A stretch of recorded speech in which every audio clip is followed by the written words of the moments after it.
अगली खबर उत्तर प्रदेश से जुड़ी हुई है। वक्फ बोर्ड के पुनर्गठन को लेकर सियासत और बहस एक बार फिर तेज हो गई है। मध्य प्रदेश के बाद अब उत्तर प्रदेश में भी एमपी मॉडल की चर्चा शुरू हो गई है। योगी सरकार में मंत्री दानिश अंसारी ने बड़ा बयान देते हुए कहा है कि वक्फ बोर्ड में हिंदू सदस्यों की एंट्री होनी चाहिए और महिलाओं को भी पर्याप्त प्रतिनिधित्व मिलना चाहिए।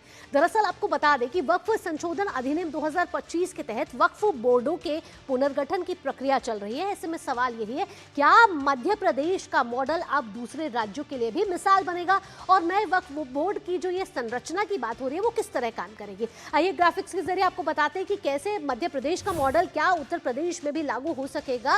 तो ये बड़ा सवाल ऐसे है कि मंत्री दानिश अंसारी ने यहाँ एक बड़ा बयान दे दिया। उन्होंने कहा है कि वक्फ बोर्ड में हो हिंदू सदस्यों की एंट्री। वक्फ बोर्ड अधिनियम 2025 हम सभी को याद है और उसमें उसके गठन के लिए जिस तरीके से अब कहा जा रहा है कि हिंदू सदस्यों को भी उसमें प्रतिनिधित्व मिलना चाहिए, महिलाओं की एंट्री जरूर होनी चाहिए और एमपी मॉडल यानी कि मध्य प्रदेश मॉडल को बताया है एक बेहतर विकल्प। यानी मध्य प्रदेश की मॉडल की तर्ज पर अब उत्तर प्रदेश पे आगे बढ़ता हुआ नजर आ रहा है। मध्य प्रदेश मॉडल से बढ़ेगी पारदर्शिता, जवाबदेही, ये कहना है दानिश अंसारी का। प्रशासनिक व्यवस्था मजबूत होगी। बोर्ड का पुनर्गठन करने वाला एमपी पहला राज्य वक्फ संशोधन अधिनियम 2025 के तहत पुनर्गठन हुआ है। ऐसे में अब सवाल यह है कि मध्य प्रदेश की मॉडल पर क्या उत्तर प्रदेश भी काम करेगा। आइए अब आगे बढ़ते हैं। आखिरकार दानिश अंसारी जो मंत्री हैं उन्होंने क्या बड़ी बातें की हैं, क्या इस पर प्रतिक्रिया दी है, आइए आपको सुनवाते हैं। केंद्र की मोदी सरकार वक्फ संशोधन अधिनियम लेके आई, जिसके पीछे का मकसद ये था कि वक्फ की संपत्तियों पे तो उसका बेहतर रखरखाव हो और उसका बेहतर मैनेजमेंट। नए जो वक्फ की जो टीम बनेगी, जो वक्फ बोर्ड का गठन होगा, उसमें पिछड़े पासमानदा जो मुसलमान है उनका रिप्रेजेंटेशन होगा, जो महिलाएं हैं उनका रिप्रेजेंटेशन होना चाहिए, हमारे जो तमाम और भी मुस्लिम समाज के अलग अलग वर्ग हैं उनका रिप्रेजेंटेशन होना चाहिए। तो आपने दानिश अंसारी को साफ तौर पर सुना। वो कह रहे हैं कि हिंदुओं का भी प्रतिनिधित्व होना चाहिए, महिलाओं की भी एंट्री इसमें होनी चाहिए। साथ ही साथ ऑल इंडिया पसमानदा मुस्लिम महाज ने भी इसका स्वागत किया है। क्या वहां से प्रतिक्रिया आ रही है, आइए आपको सुनवा देते हैं। सरकार की जो मंशा है गरीब पसमानदा मुसलमानों को फायदा पहुंचाना, जिनका वो हक था, तो सरकार का ये सराहनीय कदम है और महिलाओं को भी शामिल कर रहे हैं। तो एक और अच्छी बात है क्योंकि हमारे घर की जो महिलाएं हैं पढ़ लिख के आई हैं तो उनको भी बराबरी का हक है और हमारा संगठन भी ये चाहता है कि हमें बराबरी मिले, सामाजिक बराबरी मिलनी चाहिए जो अब तक की हम लोग को नहीं मिली। तो अगर पुराने वक्फ की बात करें तो वहां महिलाओं का कोई प्रतिनिधित्व नहीं होता था। यहाँ उत्तर प्रदेश के मंत्री कह रहे हैं कि महिलाओं का प्रतिनिधित्व होना चाहिए जब वक्फ बोर्ड के पुनर्गठन की बात हो रही है। साथ ही साथ ऑल इंडिया पसमानदा समाज ने भी इसकी सराहना की है। अब आइए अब आपको बताते हैं कि वक्फ बोर्ड का कैसे बदलेगा रूप। तो बदलेगा रूप में ये जो नया स्वरूप की बात हो रही है, तो 2024 के वक्फ संशोधन नियम के तहत ये नए टीम बनने की कवायद जो है वो पूरी शुरू हो गई। नए वक्फ बोर्ड में पिछले पसमानदा मुसलमान भी होंगे, यानी कि जो अनुभव रखते हैं उनका भी प्रतिनिधित्व होगा। नए वक्फ बोर्ड में मुस्लिम महिलाओं की भी भागीदारी सुनिश्चित की जाएगी।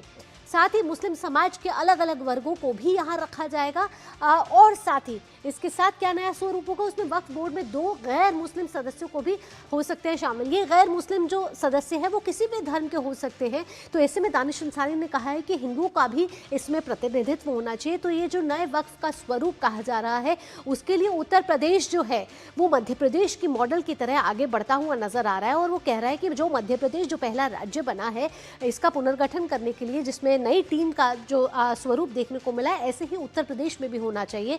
जहां मंत्री दानिश अंसारी ने कई बड़ी बातों का जिक्र करते हुए कहा कि हिंदू सदस्यों को इसमें लेकर आइए, महिलाओं को लेकर आइए, जो महिलाएं जिनका प्रतिनिधित्व बिल्कुल भी वक्फ बोर्ड में नहीं होता था उनको लेकर आइए, ताकि एक विस्तार से वक्फ बोर्ड को एक महत्वपूर्ण भागीदारी मिल सके और इसका काम जो है बड़ी पारदर्शिता के साथ, निष्पक्षता के साथ और समाज के अलग अलग वर्गों को साथ लाके उसका कामकाज जो है वो आगे बढ़ाया जा सके। तो ऐसे में हम देख रहे हैं कि वक्फ बोर्ड पुनर्गठन को लेकर जो नई टीम का जो स्वरूप होना चाहिए उसको लेकर उत्तर प्रदेश की सरकार जो है, उत्तर प्रदेश के जो मंत्री है उसके बड़े बयान के बाद जो सियासत है वो अब तेज हो गई है। रामेंद्र हमारे साथ जुड़ गए। रामेंद्र, यहाँ वक्फ बोर्ड एमपी के मॉडल पर हो, इसको लेकर अब सियासत और बहस तेज हो गई। अगर दोनों तरफ से देखें तो पक्ष विपक्ष से किस तरीके की प्रतिक्रिया यहाँ मिलती हुई नजर आ रही है? देखिए, महत्वपूर्ण ये है कि जो मुस्लिम समुदाय है उसको लगता है कि धार्मिक संस्था है, जबकि धार्मिक संस्था नहीं है।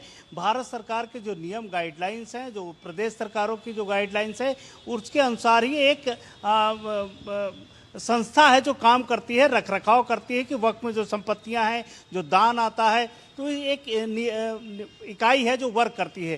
तो ये कोई ये संस्था नहीं कि मुस्लिम धर्म की संस्था है, ये सरकार से रिलेटेड संस्था है। दोनों के बीच संकट इसी जगह आता है कि मुस्लिमों को लगता है कि धार्मिक संस्था है, इसमें किसी को नहीं आना चाहिए, केवल मुस्लिम देख रेख करें, जबकि भारत सरकार को लगता है कि इसमें सभी लोगों को होना चाहिए, जिनकी ज़रूरत है, जो योग्य लोग हैं उनको आना चाहिए, जिससे जो लूट मार है लगातार, जो वक्फ की संपत्तियों को लेकर लूटमार की शिकायतें आई, जो दूसरी संपत्तियों को जबरदस्ती कब्जे की शिकायतें आई, ये नहीं होनी चाहिए। तो भारत सरकार ने जो गाइडलाइन बनाई, उत्तर प्रदेश सरकार उसी गाइडलाइन को फॉलो करते हुए मध्य प्रदेश की तर्ज पर यहाँ भी अदर मुस्लिम्स के 2 मेंबर रख सकती है। ये बयान जो अल्पसंख्यक मंत्री हैं दानिश आज़ाद, उन्होंने दिया है, उसको लेकर के बयान तो निश्चित रूप से हैं, जो मुस्लिम धर्मगुरु हैं वो कह रहे हैं कि ये गलत है, नहीं होना चाहिए, इसमें केवल मुस्लिम्स को ही होना चाहिए, क्योंकि मुस्लिम ये धार्मिक संस्था है, जो मुस्लिम दान करते हैं उसकी संस्था है। लेकिन नियम कानून भारत सरकार और राज्य सरकार के लागू होंगे, ये लगभग तय है। बिल्कुल। तमाम जानकारियों के साथ रामेंद्र, यहाँ आपका बहुत बहुत धन्यवाद। न्यूज पंच में वक्त हो चला एक छोटे से ब्रेक का। ब्रेक के बाद जब लौटेंगे तो बताएंगे आपको सीमा सुरक्षा को लेकर भारत सरकार नए कदम क्या उठाती हुई नजर आ रही है। ये सब इस छोटे से ब्रेक के बाद जुड़े रहिए न्यूज पंच के साथ।